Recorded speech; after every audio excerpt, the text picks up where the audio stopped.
La planète bleue. Cette planète, composée à 70% d'eau, nous donne l'impression d'une ressource abondante et illimitée. Pourtant, l'eau douce représente seulement 2,5% de cette masse d'eau, celle nécessaire à notre survie. Nous sommes plus de 8 milliards de personnes sur la planète, aussi, la part disponible pour chacun baisse mécaniquement au fil de la croissance démographique. S'ajoute à cela une répartition très inégale sur la planète et parmi les populations. Avec l'explosion de la consommation en eau dans tous les secteurs d'activité, cette ressource que l'on pensait infinie tend à s'amenuiser.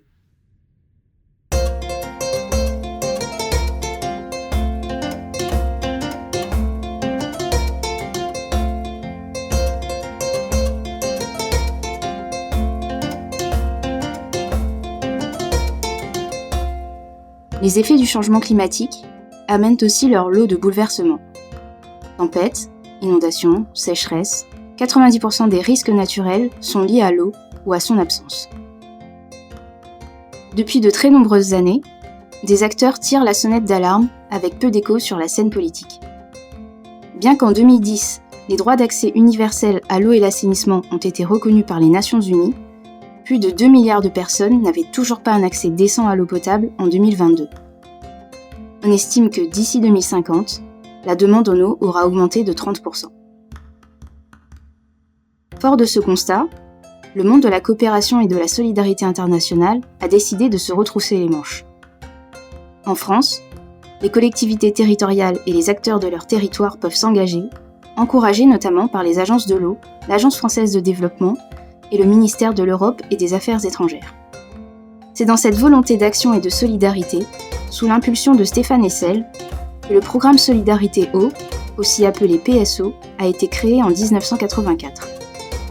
Guillaume Aubourg, son directeur adjoint, nous raconte son histoire. En 2024, le programme Solidarité Eau fête ses 40 ans de fonctionnement. Donc c'est dire si son utilité et son ancrage dans le paysage sont réels.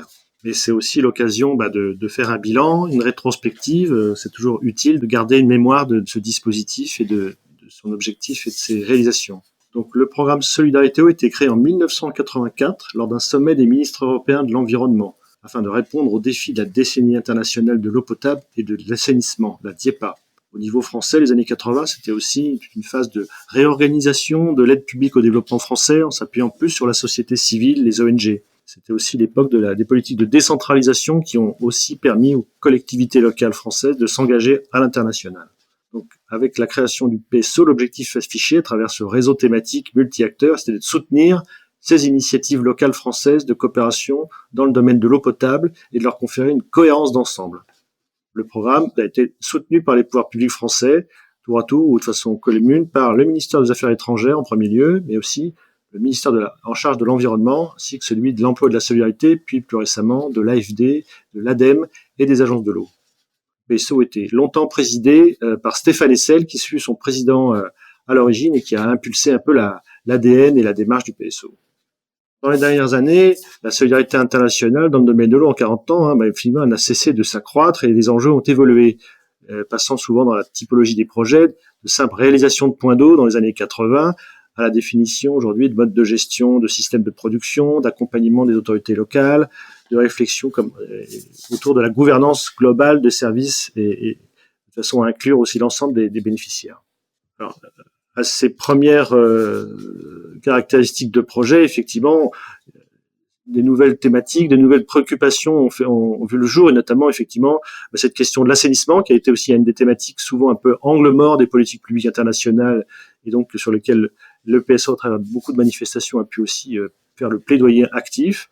Les questions de l'hygiène, les questions aussi du changement climatique, quels sont ses impacts, notamment sur la gestion de la ressource en eau, ont pris une influence beaucoup plus importante.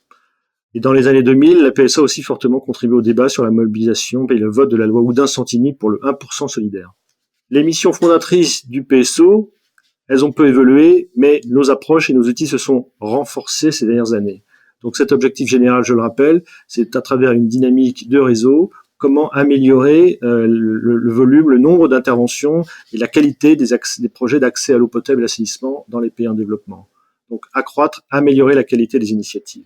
Sur 3 grands thèmes d'intervention qui sont l'eau potable à usage domestique, l'assainissement liquide et plus récemment aussi l'articulation avec les autres services essentiels que sont les déchets et l'énergie. Donc c'est déjà beaucoup. Environ 200 collectivités en France sont actuellement engagées en coopération ou en solidarité internationale dans le secteur de l'eau et l'assainissement. Sur ces différents territoires, il existe une myriade de structures associatives tout aussi impliquées et engagées. Si nous voulons atteindre collectivement d'ici 2030 un accès universel et équitable à l'eau dans le monde entier, il est primordial que nous coopérions toutes et tous ensemble. Ce sont ces dynamiques et ces échanges que le PSO souhaite appuyer et soutenir dans le cadre de ses missions. Donc aujourd'hui, l'équipe permanente d'animation du programme Solidarité Eau se compose de 20 personnes, à la fois basées au siège à Paris et dans des représentations en France. Et donc cette équipe de profil assez pluridisciplinaire assure trois grands types d'activités. Il y a une activité de production et diffusion de connaissances. Donc l'enjeu, c'est bien d'améliorer l'accès à la connaissance et à la compréhension des enjeux du secteur de l'eau potable et de l'assainissement, donc qui connaissent des évolutions notables. Donc ça se traduit par l'animation d'un comité scientifique, un travail de veille documentaire, de l'animation de groupes de travail autour de retours d'expérience. Et puis ça peut être la conduite aussi d'études et d'actions pilotes. Notamment, je pense, il y a quelques années, on a beaucoup travaillé sur la question des petites villes et des quartiers périphériques. Quels étaient les modes de gestion, quelles étaient les pratiques. Cette zone géographique était très mal documentée.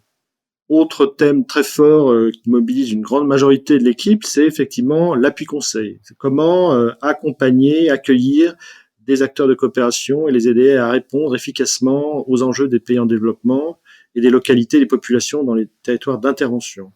Ces acteurs de solidarité, ils sont tout autant des collectivités locales, des associations de solidarité dans toute leur diversité, des ONG, des associations de bénévoles, qui peuvent être des étudiants, qui peuvent être issus des diasporas, etc. Donc vraiment une capacité à accueillir tout type d'acteurs à tout niveau de maturation de projet et de pouvoir leur apporter des conseils pertinents. Pour les collectivités, l'appui porte principalement sur le cadre juridique et l'appui peut-être à la définition de leur politique publique locale de coopération, avec qui, comment c'est procédé. Mais globalement, le principe, c'est vraiment de mettre à disposition des acteurs de l'information et des outils pour faciliter le montage, le financement et le suivi des projets. Comment identifier des compétences mobilisables en France, comme dans les pays d'intervention, faciliter des mises en relation. Donc ça peut se traduire aussi par de l'organisation d'ateliers de formation et de rencontres permettant aux gens d'échanger sur leurs pratiques, sur leurs attentes. C'est proposer un accompagnement sur mesure à tous les acteurs impliqués ou souhaitant s'impliquer dans le domaine de la coopération pour l'eau.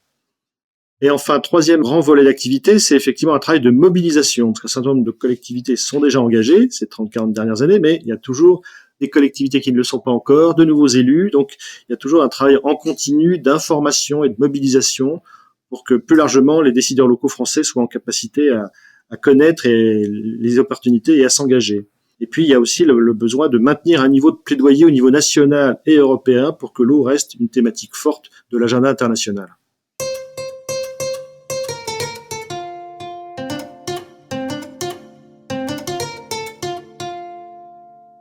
Depuis de nombreuses années, le PSO a su mobiliser et accompagner des dynamiques locales ou internationales, de l'émergence de la loi Oudin Santini en France au milieu des années 2000, à la participation aux grands événements et débats internationaux. Les territoires de coopération sont dynamiques et génèrent de perpétuelles adaptations de la part du PSO. Cela afin de favoriser et maintenir des échanges entre élus français et locaux impliqués pour l'accès à l'eau et l'assainissement. Jean-Marie Tétard, président de la communauté de communes du Pays Oudanais, dans les Yvelines, et président du PSO, nous dévoile les perspectives de l'association pour ces prochaines années. 2024, PSO a 40 ans. 40 ans, ça veut dire qu'on a un passé, qu'on est dans le présent et qu'on doit avoir un avenir quand on a 40 ans déjà d'existence. Et donc, je crois qu'aujourd'hui, PSO, c'est ce qu'il est. Il est d'abord un outil assez efficace, je pense, de mobilisation des collectivités locales françaises qui sont au cœur de la solidarité dans le domaine de l'eau avec les pays en développement. Et donc, ce sera un effort important à faire pour continuer à engager des collectivités locales de notre pays dans la solidarité en tenant compte de l'évolution de ces collectivités avec l'avènement des intercommunalités de plus en plus affirmées avec leurs compétences dans le domaine de l'eau, de l'assainissement, des déchets. Mais une collectivité locale, c'est aussi des gens qui habitent, ce sont des associations, ce sont des acteurs solidaires très souvent, qu'il faut savoir entraîner avec soi. Et donc ça aussi, c'est une des missions sans doute que nous devons conforter. Tout cela pour agir ailleurs. Agir ailleurs, c'est agir dans des pays qui sont dans l'urgence par rapport au domaine de l'eau. Et je réfléchissais en rentrant du Forum mondial de l'eau à Bali, en constatant une fois de plus pour moi que quelque part les grands événements internationaux ne faisaient qu'enregistrer l'organisation spontanée, souvent qui se fait sur le terrain, pour rendre les choses possibles, pour rendre l'accès à l'eau, à l'assainissement possible pour les populations qui s'organisent et qui s'organisent avec l'appui d'ONG, avec l'appui d'ONG locales ou avec l'appui d'ONG dans le cadre de partenariats, de coopération. Et en constatant que c'est plutôt le terrain qui donne le là, qui donne le diapason, je me disais que il est important que les événements internationaux puissent retracer ces progrès, ces accélérations du terrain, et pour les traduire dans des résolutions qui permettront à ceux qui sont en avance, peut-être d'avancer un peu plus vite, et qui obligeront à ceux qui sont en retard de se mettre dans un cadre qui permette ce progrès. Alors peut-être que le rôle effectivement qui devra s'accroître dans le temps, c'est de permettre à PSO sur le terrain d'être un accélérateur peut-être des mouvements qui s'y font déjà spontanément dans le domaine de la structuration, dans le domaine de l'eau. Les progrès sont rapides, mais ils seront encore plus rapides si on est capable d'évaluer plus rapidement encore les progrès constatés, de mettre à disposition des productions de connaissances à partir de ces évaluations et de les remettre à disposition de ceux qui agissent. Je crois que c'est là une des orientations que je vois pour les années qui viennent. La seconde est d'aider dans ces pays partenaires à la structuration des acteurs de l'eau, qu'ils ne soient pas chacun de leur côté. Alors c'est évident pour toutes les actions qui sont dans le domaine de la gestion des bassins, mais celle aussi localement, aider les maires, aider les collectivités, quel que soit leur type, appelons les municipalités, mais c'est pas toujours le cas, à réunir leurs acteurs, à les mobiliser ensemble pour effectivement organiser le service de l'eau et de l'assainissement au plus près des populations, en tenant compte bien sûr des cadres nationaux ou régionaux, mais d'abord en essayant de trouver l'efficacité. Voilà tout simplement, je crois, quelle est la mission ambitieuse et modeste à la fois qui devrait permettre au terrain de s'exprimer encore plus et d'alimenter les débats internationaux. Le PSO est un réseau à l'écoute de ses membres, portant leur voix en France et à l'international. Il est également présent pour les accompagner et pour renforcer leurs compétences, afin de mieux structurer les projets de coopération ou de solidarité internationale qu'ils mènent dans le domaine de l'accès à l'eau potable et l'assainissement. Mireille Murovski, déléguée générale de l'ACAD, Association de coopération entre acteurs du développement, témoigne du support que son association a pu recevoir, permettant son développement. L'ACAD, l'association de coopération entre acteurs du développement que je dirige, a été créée en 1997. Elle réalisait des opérations de coopération décentralisée centrées sur le développement urbain et social, et l'accès aux services était un des thèmes structurants de ces projets. Elle a adhéré dès le départ au PSO et a intégré le CA en 2016. Dans les années 90, le PSO constituait la réunion de différents acteurs, ONG, institutionnels, entreprises, instituts de recherche, et pour l'époque, c'était vraiment une idée assez novatrice. Ça nous permettait de brasser des idées, d'avoir accès à des initiatives, de proposer aux partenaires des programmes innovants, et ça constituait pour nous une mine de connaissances et d'informations, et l'opportunité de mutualiser des expériences, d'avoir une création de références, une production de documentaires très fournie à notre disposition. Et la cohabitation en un même espace de réflexion et de débat de membres si divers a permis à une petite structure comme l'ACAD de participer à la fois à des concertations, à la construction de stratégies, à des batailles pour porter collectivement des propositions pour l'amélioration des politiques publiques et leur mise en œuvre, par exemple en 2005 le vote de la loi Oudin-Santini, ou plus récemment sur les 3,1% au assainissement déchets-énergie. En ce sens, le PSO, avec ses membres, remplit un rôle politique essentiel dans le paysage de la solidarité internationale. En 2002, nous avons été associés à l'animation du stand français du Waterdome, et organisé par PSO lors du sommet du développement durable à Johannesburg, Ça a été pour nous une véritable vitrine et a donné une vraie impulsion à notre activité. Le PSO joue également un rôle de médiateur, d'assembleur, et a ainsi pu, en 2017, nous proposer de nous associer à 5 collectivités locales de la région parisienne et à leurs opérateurs engagés au Mali sur un programme conjoint, piloté par le PSO, financé par le syndicat d'assainissement de Paris et qui permettait ainsi, dans une période très tendue pour la coopération franco-malienne, une vraie mutualisation des moyens.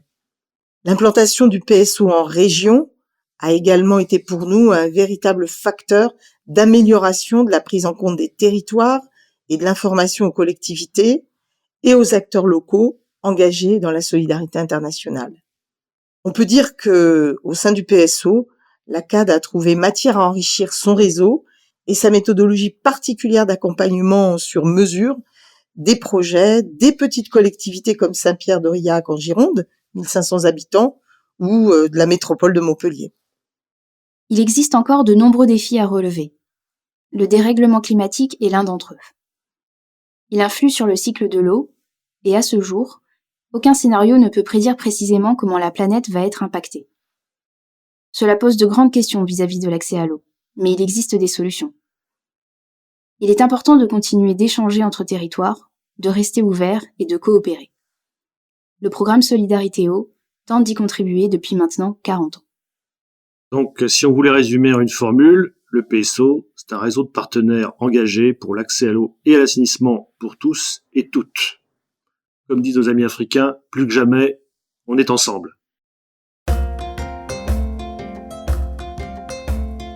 Dans les prochains épisodes, nous mettrons en lumière ces femmes et ces hommes engagés, élus, agents et agentes de collectivités territoriales, bénévoles, professionnels ou simples citoyens et citoyennes. Nous explorerons des projets de coopération décentralisée et de solidarité internationale portés par des acteurs du bassin Adour-Garonne, situé dans le sud-ouest de la France. Nous avons la chance d'avoir sur nos territoires une multitude d'acteurs, d'actrices et de ressources qui permettent de contribuer à un monde plus juste et plus équitable. Alors, osons coopérer.